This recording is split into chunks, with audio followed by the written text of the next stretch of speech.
मर्दों में जब भी रिप्रोडक्टिव हेल्थ के हवाले से बातचीत की जाती है तो उसमें हमेशा उनकी वाइटलिटी, एनर्जी, उनकी खुराक वगैरह के हवाले से जो है बात की जाती है।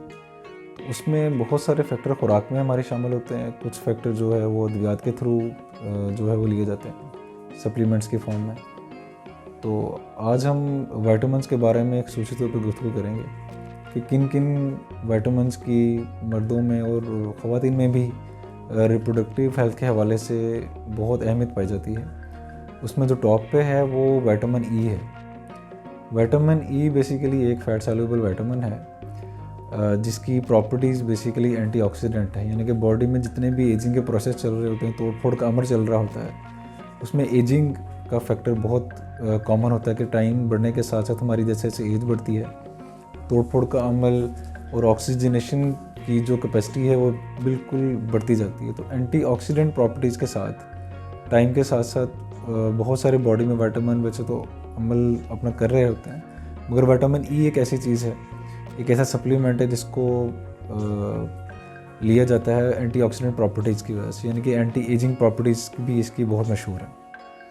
विटामिन ई करता क्या है, इसकी बॉडी में बहुत सारे रोल हैं। मेल में स्पर्म के हवाले से, फीमेल में एग के हवाले से, उसकी मैचुरेशन और उसका जो बढ़ोतरी का जो अमल है और उसमें बच्चा पैदा करने की जो सलाहियत है, उसमें विटामिन ई के रोल को हमेशा से स्टडीज़ में सराहा गया है।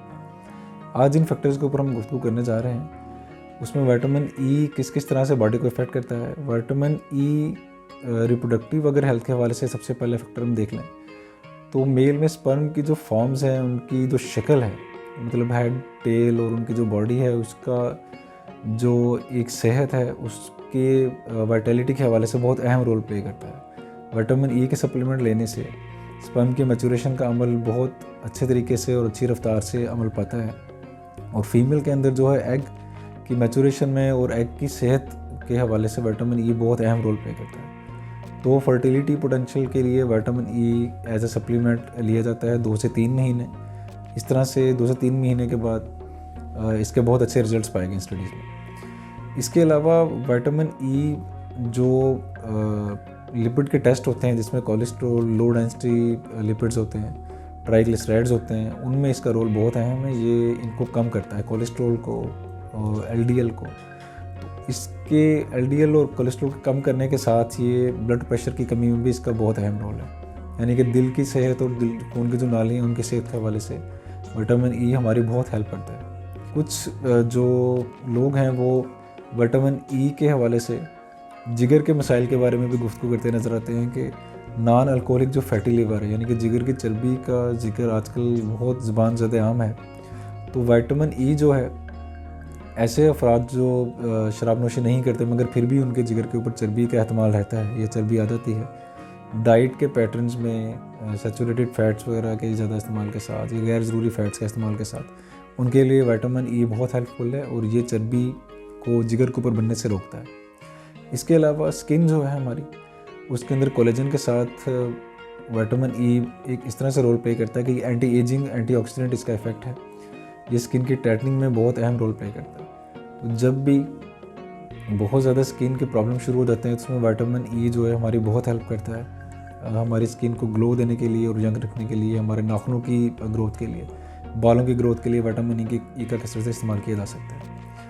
इसके अलावा ख़वातीन में डिस्मेनोरिया, यानी कि मेंस्ट्रुएशन के दौरान या मेंस्ट्रुएशन के साथ जो पेन चलता है वो बहुत ही कॉमन होता है। तो उसके लिए विटामिन ई स्टडीज़ में इसका भी एक रोल है कि डिस्मेनोरिया को, यानी कि मेंस्ट्रुएशन के दौरान जो पेन है उसको विटामिन ई कम कर सकता है। तो ख़वातीन इसको यंग एज में जब ये प्रॉब्लम चल रहे होते हैं तो इसको बिल्कुल ले सकते हैं। इसके अलावा ओल्ड एज में बहुत सारे मसाइल जैसे कि शुगर है, दमा है और हाई ब्लड प्रेशर की जो बीमारी वो चल रही है, तो विटामिन ई लेने से ये जो है मसाइल कंट्रोल में रह सकते हैं। ओल्ड एज में इसके बहुत ज़्यादा बेनिफिट्स हैं, बिलखुसूस अगर इसको ओमेगा 3 फैटी एसिड के साथ लिया जाए।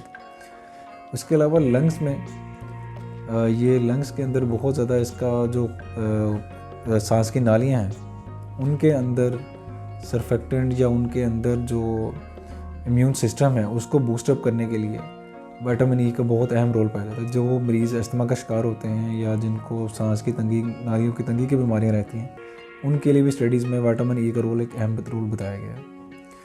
इसके अलावा बहुत सारे लोग हमारे पास आके फिर पूछते हैं कि विटामिन ई अगर आप डाइट में रिकमेंड कर रहे हैं तो हम खुराक कौन कौन सी लें। तो खुराक के पास हमारे पास बहुत ज़्यादा ब्लेसिंग है कि बहुत सारी रूटीन में इस्तेमाल करने वाली खुराक में हम विटामिन ई ले सकते हैं।